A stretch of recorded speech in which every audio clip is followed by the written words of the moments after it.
Salut les amis et bienvenue dans cette nouvelle vidéo consacrée à Java niveau intermédiaire. Comme promis, nous allons continuer notre exploration des énumérations. Première des choses que je vais faire, c'est tout simplement couper ce Mitsubishi et le mettre au niveau de lecteur MP3, vu qu'on va utiliser cette énumération uniquement à l'intérieur de cette classe-là. Je vais donc supprimer ensuite ce fameux fichier volume.java. Échec et bon, voici le résultat. Donc là, qu'est-ce qui va se passer si je souhaite maintenant affecter un entier à chacun de ces éléments-là? Par exemple, low, je vais dire que c'est si le volume est à 10. Medium, je vais dire que c'est lorsque le volume est à 50. Et high, pour dire que c'est lorsque le volume est à 100. Ok, donc vous voyez ici, j'ai 10, j'ai 50, j'ai 100. Mais en même temps, j'ai des erreurs. Ok, donc il va nous falloir corriger ces erreurs-là. Donc là, je vais rapidement écrire un Mitsubishi et on va tenter de le voir ensemble. Surtout, ne vous inquiétez pas. Donc là, je vais mettre ici value et je vais mettre ici volume, int value, 10.value, échec et bon. Donc là, ce que je viens de faire, c'est de créer un constructeur au niveau ici de notre énumération volume. Comme vous pouvez le voir, au niveau du constructeur, je n'ai pas mis ici de modificateur de visibilité. Je n'ai pas mis ici public, private ou protected. Parce que le constructeur, au niveau d'une énumération, est toujours private. Ok? Il n'est jamais public. Ce qui veut dire que jamais je ne pourrai venir à un moment donné et mettre par exemple new volume. Jamais cela ne va fonctionner. Ok?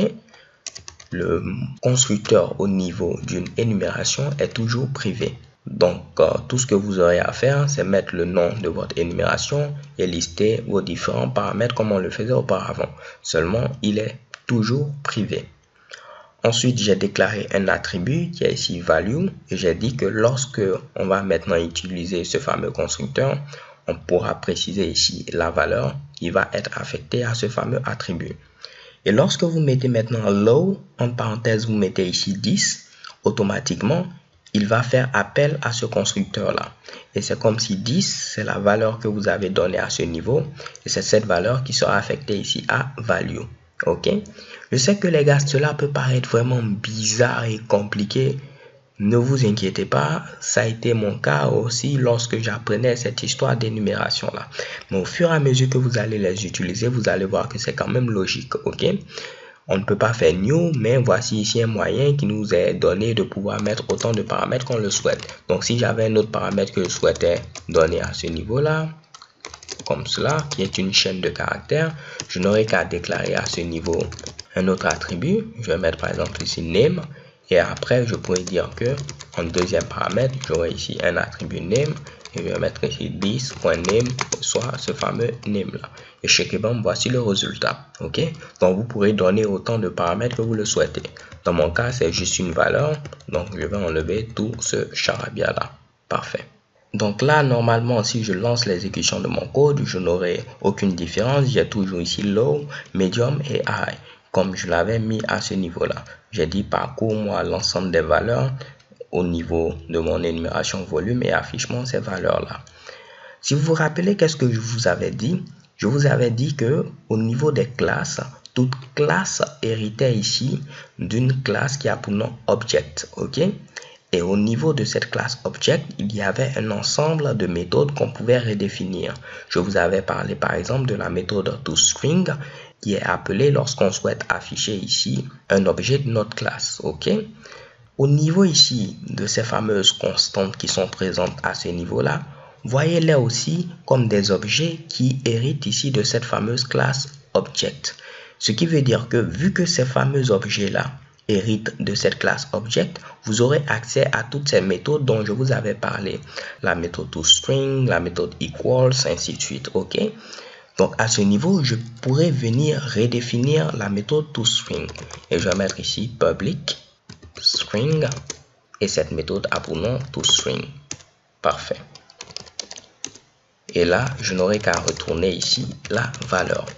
Ce que je viens de faire à ce niveau, c'est quoi? Je dis que maintenant, lorsqu'on va vouloir afficher ici l'une de nos constantes, il ne faudrait plus utiliser ici le nom que tu convertis directement en chaîne de caractères. vu que c'est la méthode toString qui sera appelée, il va me retourner ici cette valeur-là, ok? Donc, value, c'est un entier à ce niveau, raison pour laquelle il me dit j'ai une erreur puisque toString retourne une chaîne de caractères. Pas de problème, je n'aurai qu'à convertir cela en chaîne de caractères. On n'aura qu'à utiliser la méthode statique valueOf qui est présente au niveau de la classe string. Donc, je vais dire, prends-moi ce fameux entier et convertis-le en chaîne de caractères. Ce qui va faire que cette fois-ci, lorsque je vais exécuter à nouveau notre fameux code, en lieu et place d'afficher low, medium et high, il va afficher à ce niveau-là 10, 50 et 20. Puisque c'est la méthode toString qui sera appelée, et on a dit de retourner quoi? De retourner à ce niveau-là la valeur correspondante à chacune ici de nos constantes. Pour low, c'est 10. Vu qu'on a dit que ce 10 sera passé au niveau du constructeur et la valeur qui sera affectée pour cette constante, ce sera 10. Pour medium, c'est 50 et ici 100. Ok, donc là, je lance l'exécution et schéquement, vous voyez 10, 50 et 100. Les gars, je sais que cela peut paraître très compliqué. Mais croyez-moi, c'est vraiment très simple si vous prenez ici votre temps pour comprendre les choses pas à pas. Première des choses qu'on a vues, c'est qu'à ce niveau, un constructeur au niveau d'une énumération est toujours privé. Donc, on ne met même plus de modificateur de visibilité. Et chacune des constantes que vous avez ici, en réalité, ce sont des objets qui vont hériter de notre fameuse classe Object. Donc, à ce niveau, vous aurez accès à toutes ces méthodes qui sont présentes au niveau de Object. On pourra les redéfinir comme bon nous semble. Ici, par exemple, nous avons redéfini la méthode toString. Ok? On a vu que on a la possibilité de pouvoir passer des paramètres au constructeur tout en utilisant cette syntaxe-là.